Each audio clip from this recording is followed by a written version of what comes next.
Congress party के bank खाते seize किए जाने के मुद्दे पर आज दिल्ली में यूथ कांग्रेस के कार्यकर्ताओं ने जबरदस्त विरोध प्रदर्शन किया। कांग्रेस कार्यकर्ताओं ने केंद्र सरकार पर सरकारी एजेंसियों के दुरुपयोग का आरोप लगाया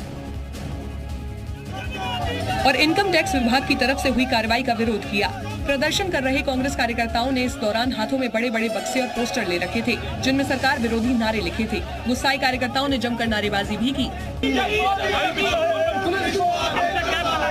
यूथ कांग्रेस के दफ्तर के बाहर हो रहे इस प्रदर्शन के दौरान वहां पुतला भी जलाया गया, लेकिन जैसे ही आग तेजी से फैलने लगी उसे बुझा दिया गया, जिसकी वजह से वहां काफी देर तक धुआं फैला दिखाई दिया। इस हंगामे और विरोध प्रदर्शन की वजह से वहां काफी देर तक अफरा तफरी का माहौल नजर आया।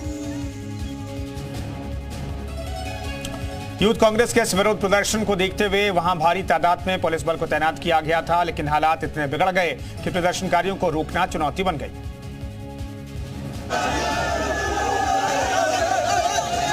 क्योंकि यूथ कांग्रेस दफ्तर के बाहर हो रहा ये प्रदर्शन सड़क की तरफ बढ़ने लगा। पुलिस ने इसे रोकने के लिए बैरिकेड लगाए, लेकिन प्रदर्शनकारी उसके ऊपर चढ़ गए और दूसरी तरफ जाने की कोशिश करने लगे। यहाँ पर हाथों में बक्से लेकर ये प्रोटेस्ट जो है यूथ कांग्रेस के कार्यकर्ता कर रहे हैं और ऐसे में यहाँ पर आगे बढ़ने की इजाजत नहीं है। वहीं कांग्रेस कार्यकर्ताओं ने पार्टी के खातों को सीज करने को लोकतंत्र की हत्या बताया। वो कितना भी कोशिश करे अपोजिशन को कमजोर करने के लिए, भारत जोड़ो राहुल जी का न्याय यात्रा रुकवाने के लिए ये सारे साजिश हो रहा है। उसको सबक। इस बीच बैरिकेड पार कर रहे प्रदर्शनकारियों को पुलिस ने हिरासत में लिया और हंगामे पर किसी तरह से काबू पाया। कांग्रेस और यूथ कांग्रेस के बैंक अकाउंट को फ्रीज होने का जो मामला सामने आया वो वित्त वर्ष 2018-19 का बताया जा रहा है। तब पार्टी के अकाउंट में 14,40,000 रुपए कैश जमा करवाए गए थे, जिस पर कांग्रेस का दावा है कि ये पैसा पार्टी के सांसदों ने कैश जमा कराया था, जिसकी जानकारी सांसदों के नाम के साथ दे दी गई थी। लेकिन हर नोटिस का जवाब देने के बाद भी 14 तारीख को अकाउंट फ्रीज कर दिए गए। सूत्रों के मुताबिक असेसमेंट ईयर 2018 और 19 में कांग्रेस पर 135 करोड़ रुपए बकाया था। 135 करोड़ में से 32 करोड़ ब्याज की रकम थी, जिस पर कांग्रेस से 20% पेमेंट यानी 21 करोड़ का भुगतान करने को कहा गया, लेकिन 21 करोड़ में से सिर्फ 78 लाख का भुगतान ही हुआ। अक्टूबर 2023 में कांग्रेस ने 1 करोड़ 72 लाख रुपए का भुगतान किया, जिसकी वजह से आयकर विभाग को 115 करोड़ की रिकवरी करनी है और खातों से पैसे निकालकर ये रिकवरी की जाएगी।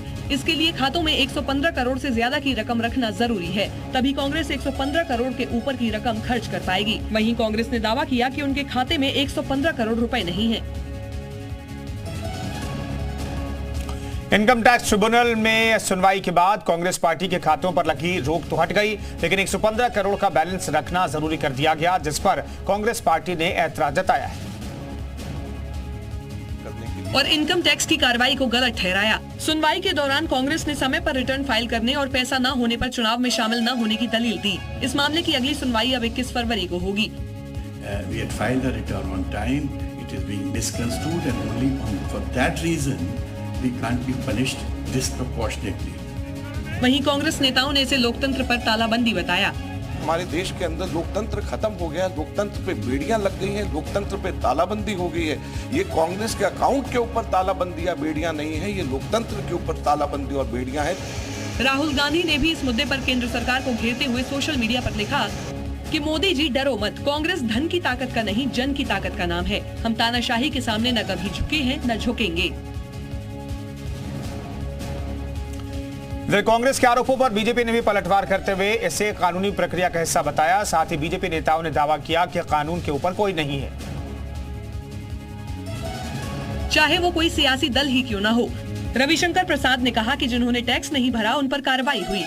ये देश को जानना जरूरी है कि एक रूटीन इनकम टैक्स प्रोसीडिंग थी, उनके खिलाफ 135 करोड़ रुपया आउटस्टैंडिंग थे, जहां तक मेरी जानकारी है। हर मुद्दे पर कांग्रेस के केंद्र सरकार को घेरने पर भी बीजेपी नेताओं ने सवाल उठाए।